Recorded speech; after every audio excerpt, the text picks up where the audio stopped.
Nhớ rồi chúng có nhiều giờ đến đó nó tụi tí là mù chỗ nào nữa cho nó bé bé không nào làm bé cũng nào sát hả đó nó cho nó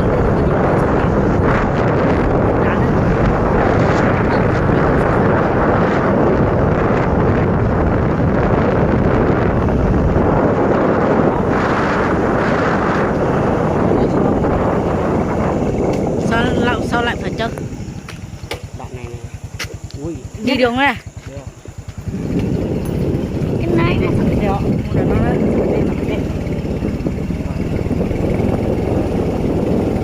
cho đặt lên đặt mà thay nó nghe sau đâu bắt đầu bây tôi chờ tết đó bây tôi chờ trong nó gì bây tôi chờ trong nó chỉ với một lần đây là coi mua những tham bốc cười là có bây giờ ua canh là con này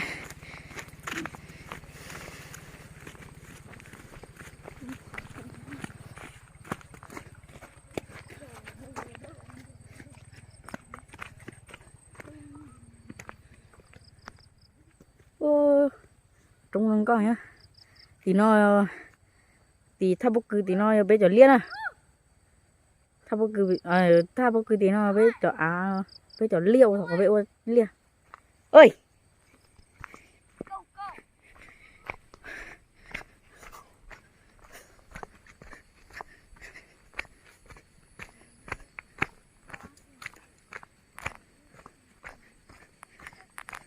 nó trên những tí lâu muốn tè có gì sở tông chỉ mua để nè chỉ bảo để nè chi ta mà mua máy chi tuổi khó chi ta phải chê thì lại sở tông có chê thì giờ với tôi canh thay cho liệt rồi nó sao này là chỉ liêm mà nó có tiền lia cũng nhớ khoảng gì xé rồi nó mà mấy tiếp phải xé nó mấy tiếp bỏ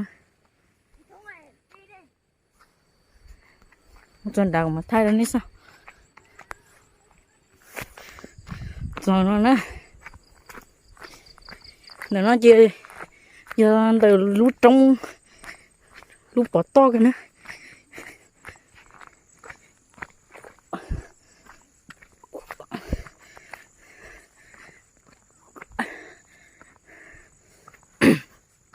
mọi người hôm nay em đi bẫy chuột ạ. Trời, tuyệt vời, mọi người để lại nhầm, mọi người để view giúp em ạ. Trời, tuyệt vời. Tôi chờ kìa nó chỉ mua kia con nó ta cu rồi. Ô, cơ giờ. Ôi rồi.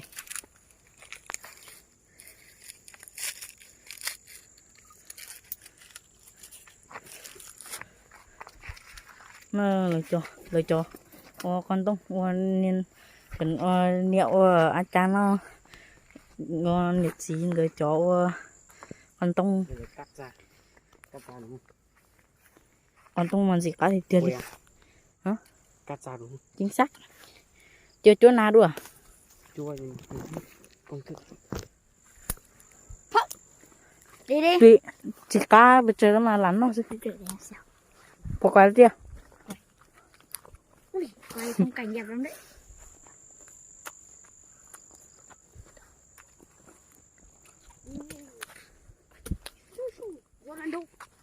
là nó cho bột chén thì gì khác lấy chục công đi mà có chua cái đây à chua cái nào chua thử đi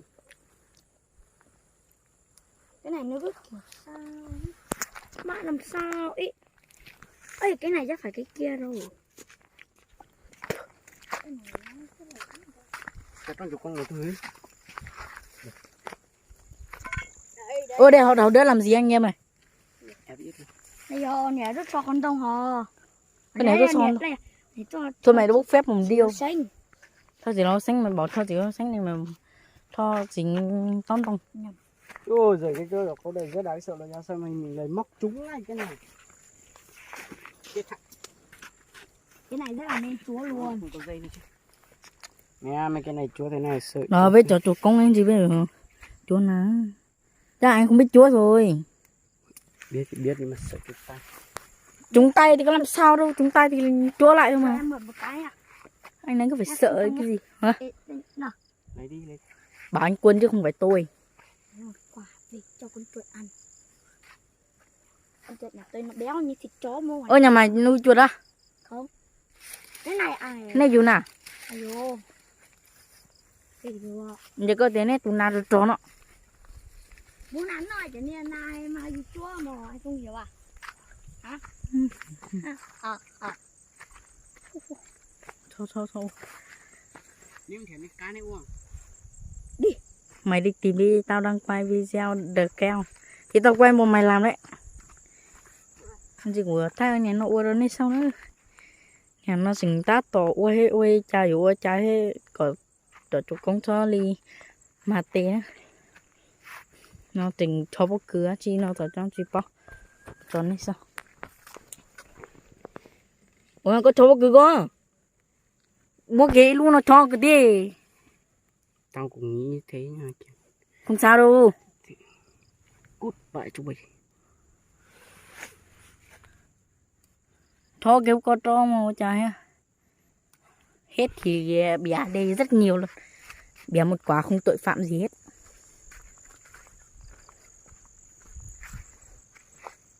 Suốt kế nó dê.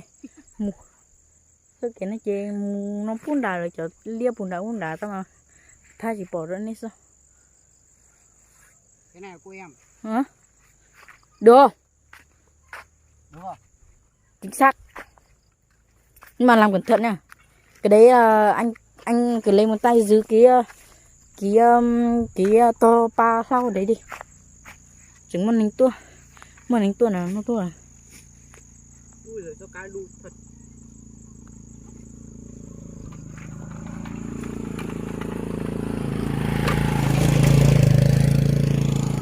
Nên nó niệm lo ni số lo ni nhá la. Sipa. Ôi chúa có cái thế. Để chú cho cá này. Cho cả.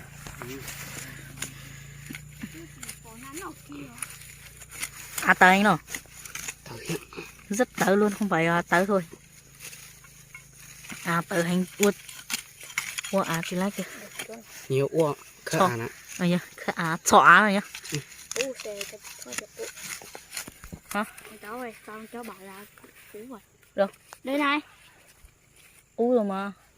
Ê, Cú mấy kia ở dưới đây thôi. Tụi tôi chọc coi. Tí. Ăn chủ thanh niên. Ôi, tao kia mày giống. Mày giống. Mày ác này. Mà không đi tìm cái chỗ mày làm. Ê, chả có đâu. Chả có chuyện ăn ít lắm. Ăn đi tìm, chả có. Anh Quân đang làm cái quần đè gì đây đấy? Khơi kia khó đó. Cơ thì anh phao à? Ừ. Con tuần nó mà đi vào cái Thật là đáng sợ. Thôi người ta tơ đó. Trên thì có chim chúa, có chim bó chúa nào. Lâu lắm rồi. Mấy năm rồi đúng không? Tao để xong có chim chúa này thế con nhá. Cẩn thận nha, tí bay vào cái camera này thì bỏ quay luôn. Ủa đó gì ra tôi ở luôn cũng thay nó gì chị.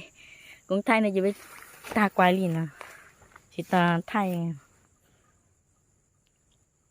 Ui. Cứ từ từ thôi anh cứ làm từ anh từ. đừng có hồ như thế là ta mất tập trung ấy. Má mà thôi. Đừng anh giữ yên đấy, anh để xuống đất đã. Và anh thông chúa đi để em quay à. Anh thông chúa đi để em quay. Im. Nó sâu quá nhỉ. Từ từ lấy Bố mày cứ chúa đi thế bố mày chúa rồi bố mày để tao chúa rồi. Hai lù mong sơ lù nhá la. Ui Anh em tránh thật ra. Cẩn thận. Không sai như lời đồn đâu. ê mất ba cô. Lắp sai à lời đồn đi cô ơi. À đồ anh này không phải à. Giờ đi cơ á này. Chị phải à dễ chị dễ. Chị khứ nữa. Để em chỉnh sửa. Anh vào cái mic này, quay cho anh nào. Không có gì cả đâu em. Em có cần nói không? Không cần nói đâu, nói được, nói cũng được, không nói cũng được. À thằng nói chê thế tôi đi chỉ có chỗ chị thế tôi ở thì không ngọt và chỗ nữa nó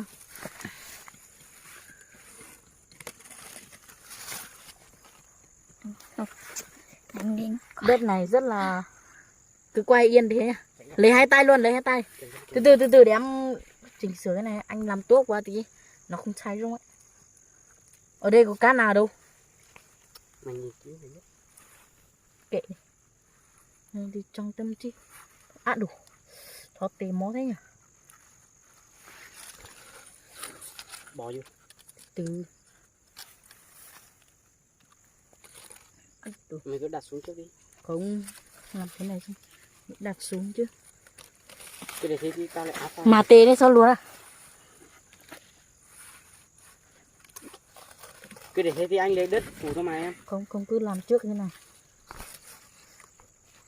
nào Em đừng có cười chứ. Mọi việc làm sao ấy cái thằng kia.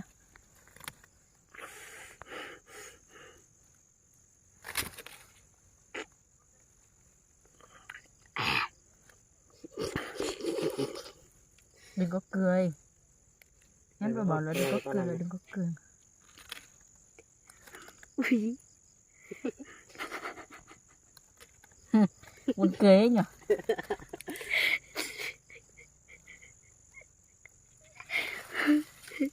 ai ơi bà tè Bà đấy quá lão mà cái nó đét luôn. ai ơi bố đi thấu phò Để em phạt. Để anh. Để anh à. Nào thằng kia mày chùm cái nào. thằng nó là Đưa số phò tu đưa cái camera cho anh.